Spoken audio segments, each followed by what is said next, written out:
ओम श्री साई राम। साई प्रेम वाणी के हमारे आज के प्रसारण में आप सबका हार्दिक स्वागत है। आज हम आप सबके लिए लेकर आए हैं सुमधुर कार्यक्रमों की मनमोहक कड़ी।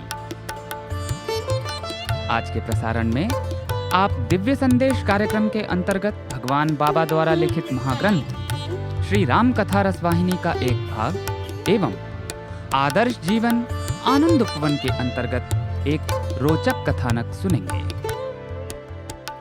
तो चलिए कार्यक्रम का शुभारंभ करते हैं।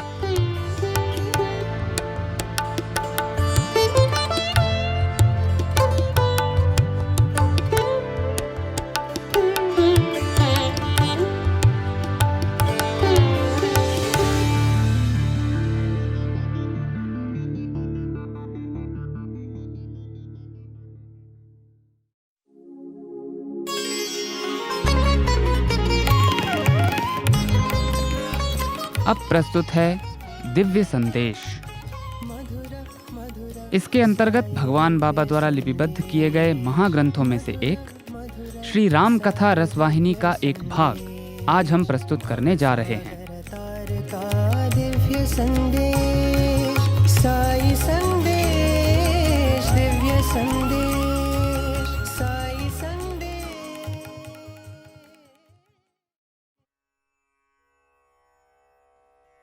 जब राम ने अंगद से लंका की स्थिति के विषय में सुना एवं उससे शत्रु के व्यवहार व सतर्कता के बारे में ज्ञात हुआ, तो उन्होंने मुख्य सेना अध्यक्षों को एकत्रित कर उन्हें नगर के चारों द्वारों को घेरने के लिए सर्वोत्तम उपाय निश्चित करने की आज्ञा दी। इस पर वानराधिराज सुग्रीव, भालुओं का शासक जामवंत तथा राक्षस राज विभीषण एकत्रित हुए। उन्होंने निश्चय किया कि वह अपनी सेनाओं को 4 सेनाध्यक्षों के अंतर्गत 4 भागों में विभाजित कर देंगे। फिर उन्होंने राम का चरण स्पर्श किया तथा उनका आशीर्वाद ग्रहण कर सेना को आक्रमण का आदेश दे दिया। राम को हृदय में प्रतिष्ठित कर हाथ में पत्थर और वृक्ष धारण कर वानर सेना ने विकराल समूहों में आगे प्रस्थान किया। लंका दुर्जय किले के रूप में प्रसिद्ध थी। राम के आशीर्वाद से वह उसे खंडित करने में समर्थ हुए। पूर्वी द्वार पर नल की सेना ने आक्रमण किया। दक्षिणी द्वार पर अंगद के निर्देशन में लाखों सैनिकों ने प्रहार किया। पश्चिमी द्वार को हनुमान की सेना ने प्रहार से नष्ट कर दिया। उत्तरी द्वार पर रावण स्वयं तैनात था और वहां राम ने उसके साथ युद्ध किया। वानरों के पास कोई रणभेरी या युद्ध बिगुल नहीं थे, किंतु जब वे अति श्रद्धापूर्वक एक स्वर में राम का घोष करते तो आकाश गूंज उठता था। संपूर्ण लंका नगरी में हाहाकार मच गया। रावण अपने मूढ़ अहंकार में अंधा था। वह शत्रु पर विजय प्राप्त करने की आशा में प्रफुल्लित हो रहा था और उस दिन की राक्षसों के विजय दिवस के रूप में कल्पना कर रहा था। जिस प्रकार मेरु पर्वत पर बादल आच्छादित होते हैं, उसी प्रकार राक्षसों ने किले की दीवारों व बुर्जियों पर स्थान ग्रहण कर लिया। वह ढोल व तुरही बजा रहे थे। वानर सेना के जयघोष भगवान राम की जय हो के उत्तर में वह रावण की जय हो कह रहे थे। राक्षसों द्वारा फेंके जाने वाले पत्थरों को लपक कर वानर उनसे दीवारों पर बैठे राक्षसों को मार रहे थे। ज्यों-ज्यों युद्ध बढ़ा, त्यों-त्यों वानरों की गति बढ़ती गई। उन्हें जहां भी कोई राक्षस दिखाई देता, वह उसे वहीं मार देते थे। जिस प्रकार भयंकर तूफान आने पर बादल चारों दिशाओं में उड़ जाते हैं, उसी प्रकार वानरों के तीव्र प्रहार से राक्षस दूर दूर भाग गए और लंका नगरी विषादग्रस्त हो गई। लंका के नर नारी, वृद्ध और बालक इस संकट के लिए रावण को दोष देने लगे।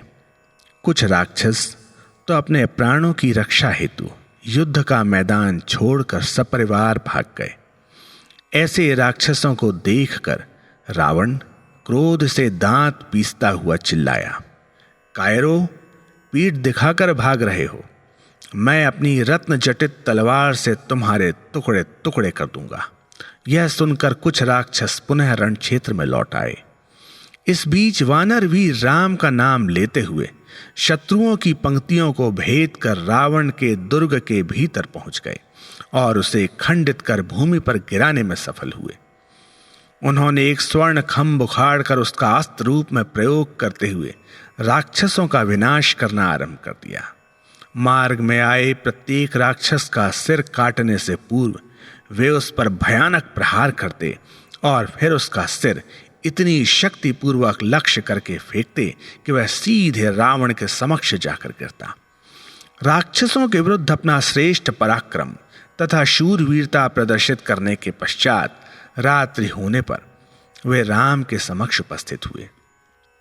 राक्षस रजनीचर होते हैं, अतः रात्रि के समय उनका साहस और कोप बढ़ जाता है।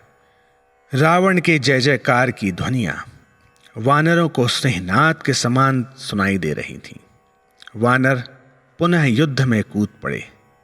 राक्षसों के सेनापति अतिकय ने अपनी ऐन्द्रजालिक शक्ति द्वारा चारों ओर घना अंधकार कर दिया तथा उस अंधकार में शत्रुओं पर धूल, पत्थरों एवं रक्त की मूसलाधार वर्षा की। अंधकार के कारण वानरों को मित्र और शत्रु में भेद नहीं दिखाई दिया। वे पूर्ण वेग सहित आक्रमण करने में संकोच कर रहे थे। उन्होंने उच्च स्वर में राम राम प्रार्थना की, जिससे उन्हें साहस मिले तथा वे शत्रु का डटकर सामना कर सकें। राम ने उनकी पुकार सुनी। उन्होंने अंगद और हनुमान को बुलाकर बताया कि राक्षसों के इंद्रजाल के कारण हलचल मच गई थी। उन्हें शत्रु की लज्जास्पद चालों पर बहुत क्रोध आया, किंतु राम ने शांत भाव से अपने तरकश से आग्नेयास्त्र निकालकर उसे राक्षसों द्वारा निर्मित अंधकार के जाल को लक्ष्य कर छोड़ा। उस बाण के प्रकाश से तिमिर नष्ट हो गया और संपूर्ण क्षेत्र प्रकाश से आलौकिक हो गया। वानर और रीछों ने अपने अद्वितीय बल और उत्साह सहित शत्रुओं का नाश करना आरंभ कर दिया। अंगद और हनुमान का जयनाद सुनकर सभी राक्षस सिर पर पैर रखकर भागे, किंतु वह बच ना सके। वानरों ने उनकी टांग पकड़कर उन्हें समुद्र में फेंक दिया। गहन रात्रि होने पर राक्षस अपने अपने शिविरों में चले गए। युद्ध को जारी रखने के लिए उनमें शक्ति नहीं थी। वानर राम के पास आए। राम के दृष्टिपात मात्र से ही उनमें पुनर्शक्ति आ गई और उनके मुख पर थकान का कोई चिन्ह नहीं रहा। इसी बीच रावण ने अपने मंत्रियों को एकत्रित कर उनसे इस प्रकार कहा, आज वानरों ने रणभूमि में हजारों राक्षसों की हत्या की है। अब हमें वानरों को पराजित करने के लिए षड्यंत्र रचना है। तब वृद्ध मंत्री माल्यवंत, जो रावण के पिता के समय भी उनका मंत्री था और रावण का नाना भी था, उसने अपने स्थान से उठकर रावण को समझाने के लिए विभिन्न धार्मिक तथा नैतिक उपदेश देते हुए प्रेम पूर्वक कहा, रावण, शांति पूर्वक मेरी बात सुनो। मेरी स्पष्टवादिता के लिए मुझे क्षमा करो। जब से आप सीता को यहाँ लाए हैं, तभी से सर्वत्र अपशकुन दृष्टिगोचर हो रहे हैं। उनका सविस्तार वर्णन करना असंभव है। परम पुरुष राम का गौरव अतुलनीय है तथा वेद भी उनका वर्णन करने में असमर्थ हैं। उस विराट पुरुष का विरोध कर आप न तो कोई अन्य पुण्य अर्जित कर सकते हैं और न ही कोई दैवी कृपा प्राप्त कर सकते हैं। यह आपके हित में है कि आप इस पर शांतिपूर्वक विचार करें।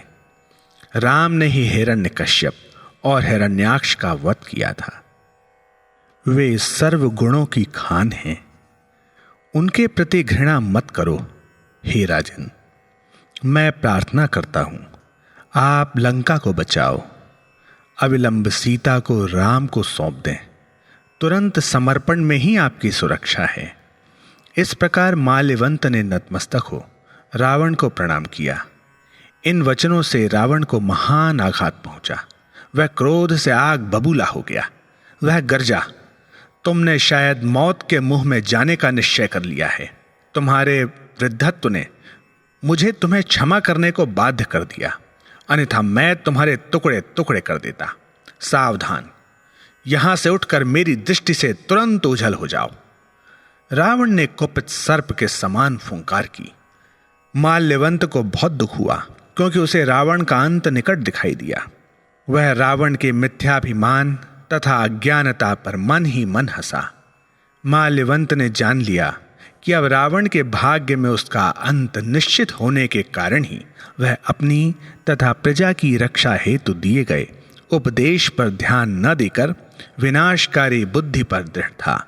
उसी क्षण मेघनाद ने उठकर कहा, पिताजी, संकोच मत करो। कल सुबह युद्ध भूमि में आप मेरी वीरता देखिए। मैं शब्दों से अधिक अपने कर्म के द्वारा प्रदर्शन करूंगा।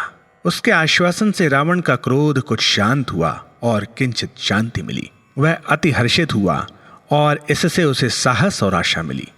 उसने अपने पुत्र को स्नेहपूर्वक थपथपाया और उसके सिर पर हाथ फेरते हुए सबके समक्ष उसके साहस और शौर्य की सराहना की।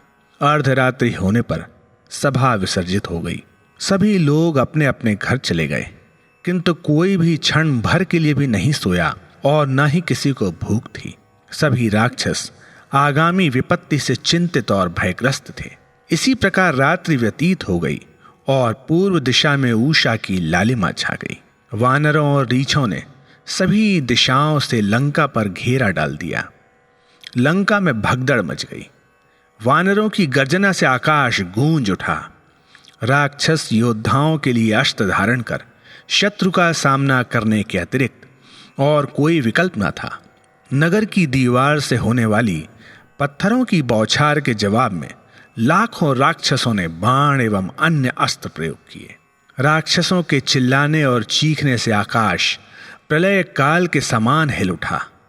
वानरों द्वारा फेंके गए विशाल पत्थरों तथा पर्वत शिलाओं के प्रहार से राक्षस समूह निर्जीव लाशों में बदल गया।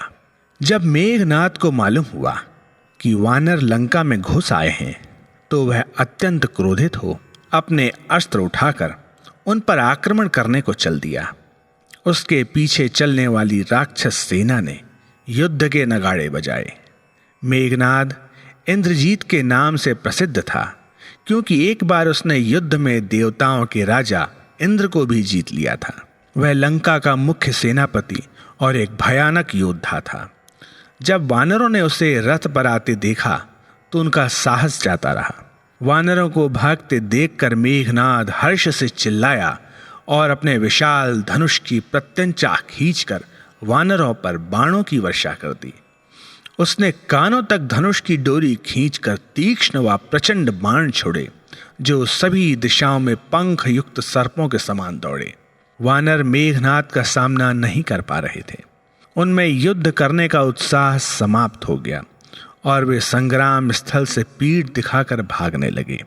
कुछ वानर बाण लगने से गिर गए और अन्य मूर्छित हो गिर पड़े। वानरों की दयनीय स्थिति देखकर हनुमान क्रोध से भभक उठे। वह यमराज के समान कुपित हो मेघनाद की ओर दौड़े। उन्होंने समीपवर्ती एक पर्वत चोटी उखाड़कर मेघनाद पर फेंकी। ज्यों ही मेघनाद ने मृत्यु के रूप में आती उस चोटी को देखा, तो वह अपनी ऐन्द्रजालिक शक्ति द्वारा आकाश में उड़ गया। उसका रथ, घोड़े और सारथी सभी उस पर्वत चोटी के नीचे दबकर चूर चूर हो गए। मेघनाद ने अन्य जादुई चालें भी चली। उसने हनुमान को आतंकित करने का प्रयास किया, मानो एक सर्प शिशु गिद्धराज गरुड़ को डरा रहा हो। उसने आकाश से अग्नि और रक्त की वर्षा की। उसने दोपहर में गहन रात्रि कर दी। गहन अंधकार के कारण अपनी हथेली तक देखना असंभव हो गया। वानर ऐसी चालों से व्याकुल और निराश हो गए। उन्हें लगा कि उनका अंत आ गया है। हताश राक्षसों द्वारा रचे षड्यंत्रों को देख और उनकी निसहायता पर राम मन ही मन मुस्कुराए। उनको ज्ञात हो गया कि वानरों का आत्मविश्वास और साहस समाप्त हो गया है। अतः उन्होंने रणभूमि में एक बाण छोड़ा। उससे मेघनाद का माया जाल तुरंत नष्ट हो गया और सूर्योदय के समान पृथ्वी पर पुनः प्रकाश विकीर्ण हो गया। वानरों को आत्मविश्वास प्राप्त हुआ और वे शत्रु दल की ओर फिर साहस से बढ़े। राम की दया दृष्टि से वह पुनः शक्ति संपन्न हो गए थे।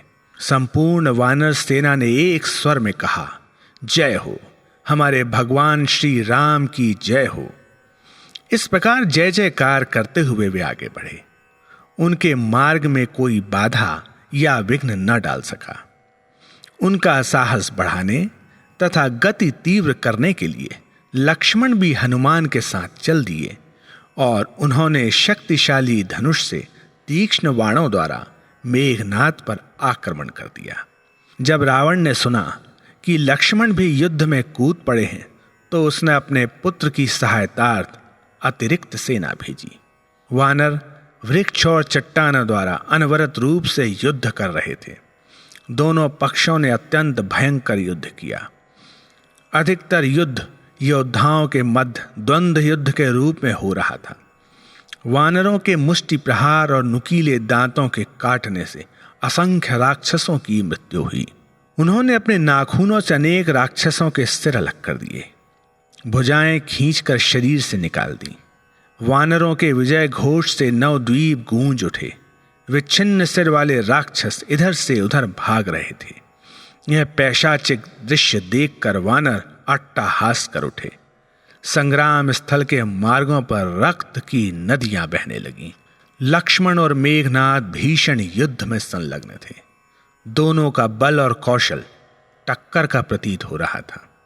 इंद्रजीत ने लक्ष्मण को रण कौशल के बजाय अपनी ऐन्द्रजालिक माया द्वारा पराजित करने का निश्चय किया, किंतु यह भी सफल ना हो सका और उसकी योजना निष्फल रही। लक्ष्मण ने क्रोधवश मेघनाद का रथ नष्ट कर उसके सारथी का वध कर दिया।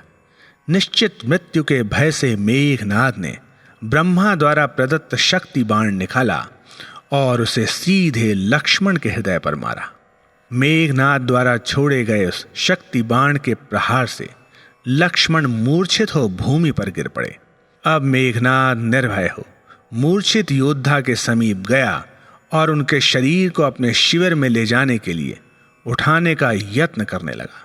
यद्यपि मेघनाद में लक्ष्मण के बराबर ही बल था, किंतु वह उनके शरीर को उठाने में असफल रहा। उसकी सहायता हेतु असंख्य राक्षस योद्धा आए, किंतु सभी असफल रहे। लक्ष्मण तो आदिशेष थे, जो अपने सहस्त्रों फणों पर संपूर्ण लोक का भार वहन करता है। अतः कोई कितना ही शक्तिशाली क्यों ना हो, वह अकेला या मिलकर भी उन्हें कैसे उठा सकता था। केवल राम कृपा प्राप्त लोग ही लक्ष्मण को हिला सकते थे। इसी बीच संध्या हो गई। दोनों पक्ष अपने अपने शिविरों में लौट गए। श्री राम ने वानरों को तो वापस आते देखा, किंतु लक्ष्मण कहीं दिखाई नहीं दिए। उन्होंने पूछा, लक्ष्मण कहाँ हैं? उसी क्षण हनुमान अपने कंधे पर लक्ष्मण को उठाए वहां पहुंचे। हनुमान दीनता पूर्वक राम राम पुकार रहे थे। राम ने पहले तो इस प्रकार प्रदर्शित किया मानो वह अति व्याकुल और चिंतित हों, किंतु शीघ्र ही उन्होंने स्वयं को संभाल लिया। मूर्छित लक्ष्मण को अपनी गोद में लिटाकर वे बहुत देर तक उन्हें देखते रहे। वृद्ध जामवंत ने तब कहा, स्वामी, हम विलंब ना करें। लंका से वैद्य सुषेण को तुरंत बुलाना उचित होगा। उन्हें इसका इलाज मालूम है।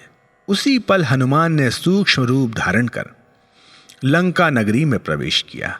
वहां जाते समय उनके मन में संदेह था कि क्या सुषेण राम के शिविर में आने को सहमत हो जाएंगे। अतः हनुमान को एक उपाय सूझा। उन्होंने सुषेण समेत उसका घर उठा लिया और उसे सुरक्षित रूप से राम के पास ले आए। जब सुषेण बाहर निकले तो उन्होंने स्वयं को राम के समक्ष पाया। सुषेण राम के चरणों पर गिर पड़े और उन्होंने उस पर्वत का नाम बताया जहां लक्ष्मण की जीवन रक्षक औषधि मिल सकती थी। यह सोचते हुए कि अमूल्य औषधि लाने के लिए किसको भेजा जाए, हनुमान ने स्वयं प्रभु के चरण कमलों में नतमस्तक हो प्रार्थना की कि उन्हें वह औषधि लाने की आज्ञा दी जाए। राम ने उन्हें यह कार्य सौंप दिया। इसी बीच किसी गुप्तचर ने रावण को सूचना दी कि वैद्य सुषेण राम के पास पहुंच गए हैं। रावण ने इस घटना एवं इसके परिणामों पर कालनेमि से सलाह। कालनेमि ने उत्तर दिया, रावण, यह हनुमान अति विचित्र व्यक्ति है। क्या आपके देखते ही देखते उसने लंका नहीं जला दी थी? इस हनुमान को जीतने के लिए मेरे पास कोई विशेष शक्ति या युक्ति नहीं है। अब भी सही कार्य करने का समय शेष है। राम को पराजित करने की आशा त्याग दो। जाओ, राम के चरणों में शरण लो, उससे तुम्हारा भाग्य उज्जवल होगा। अपने अहंकार और आग्रह को छोड़ दो। कालनेमि ने रावण को सत् परामर्श दिया, किंतु रावण तो किसी और परामर्श की अपेक्षा कर रहा था। अतः रावण ने उसकी भर्त्सना की और क्रोध से कांपता हुआ चिल्लाया, क्या तू मेरी आज्ञा का पालन करने को तैयार है? यदि नहीं तो मौत के लिए तैयार हो जा।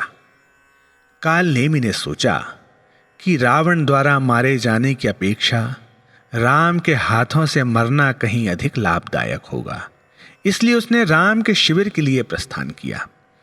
अपनी माया शक्ति द्वारा उसने रमणीय उद्यान में एक सरोवर बना दिया और ऋषि की वेशभूषा पहन वह सरोवर तट पर गहन ध्यान में डूब गया। हनुमान संजीवनी बूटी लेने जा रहे थे। मेघनाद से युद्ध करने के पश्चात विश्राम न करने के कारण वह बहुत थक गए थे। अतः उन्होंने सोचा कि सरोवर का शीतल जल पीकर और कुछ क्षण वहां आराम कर फिर वह तीव्र गति से शेष मार्ग तय कर सकेंगे। राम नाम का जप तथा उनके यश वैभव का गुणगान करने वाले ऋषि को देख हनुमान उनके चरणों में नतमस्तक हो गए। हनुमान ने भी अति प्रफुल्लित हो राम राम का गायन किया। कालनेमि ने उनसे कहा, हे वानर, राम और रावण के मध्य युद्ध हो रहा है। मैं यहीं से प्रतिदिन वह संग्राम देखता हूं। निसंदेह राम की ही विजय होगी, राम सफल होंगे। यह सुनकर हनुमान अति प्रमुदित हुए। उन्होंने ऋषि से कहा कि वह बहुत प्यासे थे। ऋषि ने कहा, उसके कमंडल का जल अत्यधिक शीतल है, और उसने उन्हें वह जल दिया। हनुमान ने कहा, महाराज, इतने जल से तो मेरी तनिक भी प्यास शांत नहीं होगी। तब ऋषि ने उन्हें बताया कि समीप ही एक सरोवर था, जिसके शांत जल में वह स्नान कर तथा पूर्ण रूपेण प्यास बुझाकर पुनः स्फूर्ति प्राप्त कर सकते थे। हनुमान सहमत हो सरोवर की ओर चल दिए। वह सरोवर में कूद गए और उनके दोनों पैर जल में डूब गए। उसी क्षण सरोवर में एक मगरमच्छ ने उनका पैर कस कर पकड़ लिया, किंतु वह कोई क्षति नहीं पहुंचा सका, क्योंकि हनुमान ने उसे पैर की फटकार से ही दूर कर मार डाला। ज्यों ही मगरमच्छ का जीवन समाप्त हुआ, वह हनुमान के समक्ष कांति युक्त दिव्य रूप में प्रकट हुआ। यह देखकर हनुमान चकित हो गए। उन्होंने पूछा, तुम कौन हो? उसने उत्तर दिया, हे राम के सेवक, आपके दर्शन और स्पर्श का सौभाग्य प्राप्त कर मैं निष्पाप हो गया हूं। मैं और कालनेमि स्वर्ग में राजा इंद्र के दरबार में गंधर्व थे। एक दिन दुर्वासा ऋषि, जो कि अपने क्रोधी स्वभाव के लिए प्रसिद्ध हैं, दरबार में आए। जब हमने उनके अति क्रुद्ध रूप को देखा तो हम जोर से हंस दिए। अतः उन्होंने हम दोनों को श्राप दिया कि हम अगले जन्म में राक्षस बने। हमने पश्चाताप के अश्रुओं सहित उनके चरण पकड़कर उनसे क्षमा याचना की। उन्होंने हम पर दया करते हुए कहा, अच्छा, तुम लंका में जन्म लोगे। त्रेता युग के अंतिम चरण में भगवान राम अवतरित होंगे तथा उनमें और लंकाधीश रावण में घमासान युद्ध होगा। संग्राम में राम के छोटे भाई लक्ष्मण शक्ति बाण लगने से मूर्छित हो जाएंगे और राम के श्रद्धालु सेवक हनुमान हरे भरे संजीवनी पर्वत पर औषधि लेने जाएंगे। उनके संपर्क में आने से तुम दोनों राक्षस योनि से मुक्त हो जाओगे। हे वानर, पास में जो ऋषि रहता है और जिसने तुम्हें यहां भेजा है, वह वास्तव में ऋषि नहीं है। वह तो राक्षस है जिसने ऋषि का वेश धारण किया है। उसका नाम है कालनेमि। हनुमान कालनेमी के पास गए और उसके कान में जोर से कहा, आदरणीय गुरु, आपने मुझे जो शिक्षा दी है उसके लिए मेरी दक्षिणा स्वीकार करें। आप मेरे गुरु हैं और मुझे आपको गुरु दक्षिणा देनी है। कालनेमी अति आश्चर्यचकित था कि हनुमान ने पानी पीने और वापस आने में इतनी देर क्यों कर दी। उसने अनुमान लगाया कि इसका कारण यही हो सकता है कि मगरमच्छ के रूप में श्रापग्रस्त उसके भाई ने अपनी कथा सुनाई होगी। अतः कालनेमी और गहन ध्यान का अभिनय करने लगा। हनुमान को कालनेमी के छद्मवेश के विषय में ज्ञात हो गया था। उन्होंने उसकी गर्दन पकड़कर ऐसी मरोड़ी कि उसने राम राम कहते हुए प्राण त्याग दिए। शव को एक ओर फेंक कर हनुमान तुरंत ही द्रोणाचल पर्वत श्रृंखलाओं के संजीवी पर्वत पर पहुंच गए और औषधि की जड़ी बूटी खोजने लगे। पर्वत तो घनी वनस्पतियों से आच्छादित था, अतः हनुमान उस औषधि विशेष को पहचानने में असमर्थ थे। समय बीत रहा था, पहले ही पर्याप्त विलंब हो चुका था। उन्हें राम के आदेश का तुरंत पालन करने की बात याद थी, अतः उन्हें एक उपाय सूझा। उन्होंने संपूर्ण पर्वत उखाड़ लिया और उसे हथेली पर रखकर आकाश मार्ग से चल दिए। रात्रि के समय उनके मार्ग में अयोध्या नगरी पड़ती थी। उस समय भरत जाग रहे थे और अपने भाई एवं उनके वन जीवन के प्रति चिंता मग्न थे। सहसा चंद्रमा के प्रकाश को आच्छादित करती हुई हनुमान तथा पर्वत की प्रतिच्छाया भरत पर पड़ी। भरत ने अनुमान लगाया कि पर्वत उठाए वह वानर अवश्य ही राक्षस होगा और उसने किसी निम्न उद्देश्य से यह रूप धारण किया है। उन्होंने सोचा कि वह कोई दुष्टता करे, उससे पूर्व ही उसे मार देना चाहिए।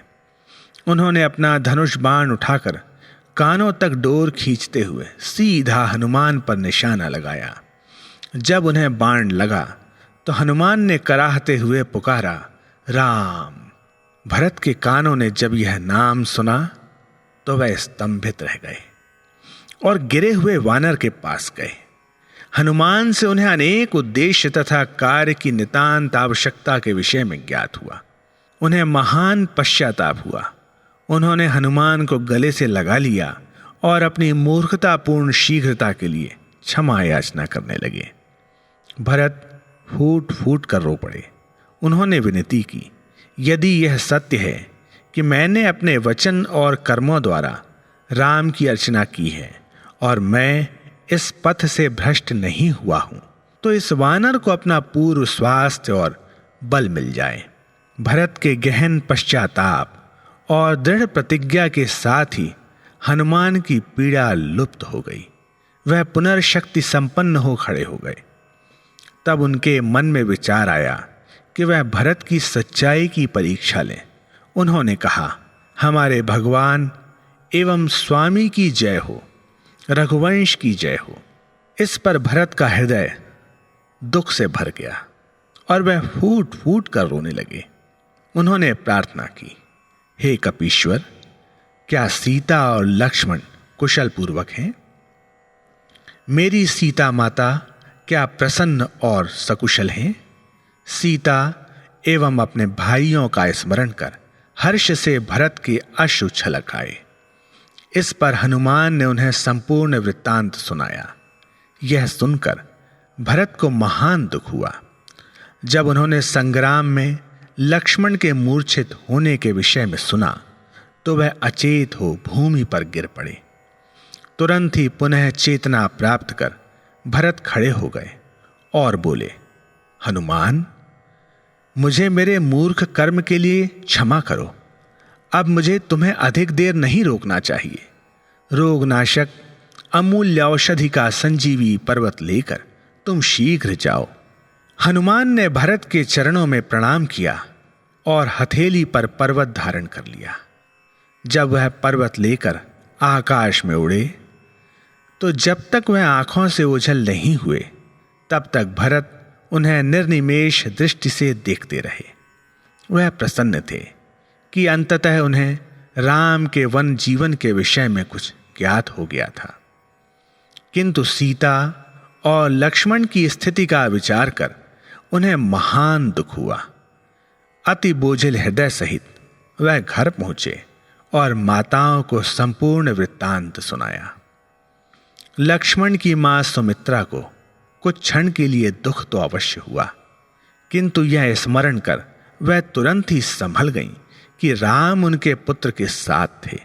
उन्होंने कहा, मेरा पुत्र राम की सेवा में अपना जीवन अर्पण कर रहा है, मेरे लिए यही पर्याप्त सांत्वना है। इससे मुझे महान संतोष मिलता है, मेरा जीवन सफल हो गया है। किंतु मुझे यह चिंता है कि राम लक्ष्मण की मूर्छा पर अधिक दुखी होंगे, भाई के वियोग से उन्हें महान पीड़ा पहुंचेगी। शत्रुघ्न बेटे, राम के पास जाओ और उनके ही साथ रहो।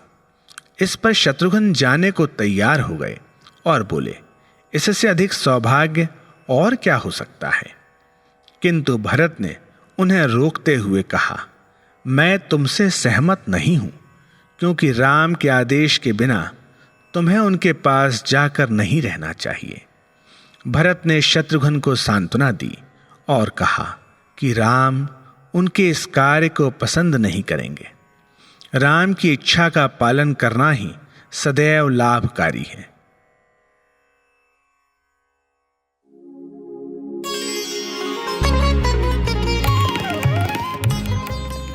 अभी आप सुन रहे थे दिव्य संदेश।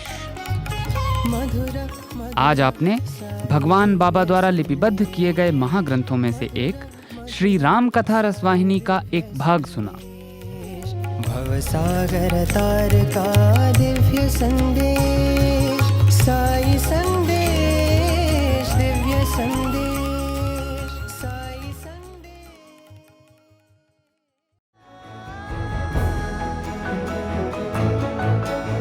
प्रिय श्रोताओं, अब समय है हमारे साईं प्रेमवाणी के इस प्रसारण को विराम देने का। हमें आशा है हमारा आज का कार्यक्रम आपको पसंद आया होगा। अपने सुझावों को हम तक जरूर भेजें। हमारा व्हाट्सएप नंबर है 9393258258 93 258 258। हिंदी भाषा में हमारी ये सभी प्रस्तुतियां YouTube पर भी उपलब्ध हैं। इन्हें वहां देखने या सुनने के लिए हमारे YouTube चैनल को सब्सक्राइब करें और कमेंट बॉक्स में अपने सुझाव देना न भूलें। हमें आपके सुझावों का इंतजार रहेगा।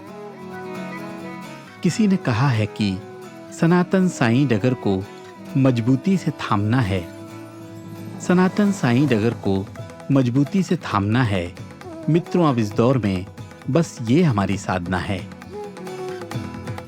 स्वामी से ये प्रार्थना है कि वे अपनी डगर से हमें बांधे रहें और हम सब साईं पथ पर चलते रहें। अगले प्रसारण में आपसे फिर मुलाकात होगी। तब तक के लिए आज्ञा दीजिए। धन्यवाद। सप्रेम साईं राम।